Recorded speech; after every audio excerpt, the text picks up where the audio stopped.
Our mind is powerful. It shapes our thoughts, it shapes our beliefs, it shapes our actions. This is our mindset. Mindset is how we see the world. It influences everything we do. A positive mindset brings positive things. A negative mindset brings negative things. Our mindset is the key to our potential.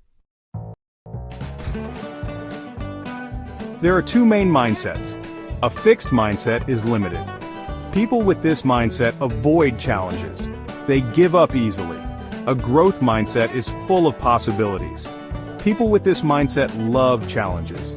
They learn from their mistakes. They grow and achieve. A positive mindset leads to success. Think of famous athletes or scientists. They all faced obstacles, but they had a growth mindset. They persevered and achieved their goals. Think of a time you succeeded. Did you have a positive mindset then?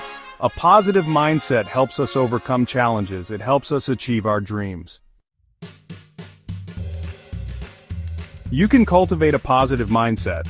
Start by recognizing your negative thoughts. Challenge them. Replace them with positive ones. Focus on your effort, not just the outcome.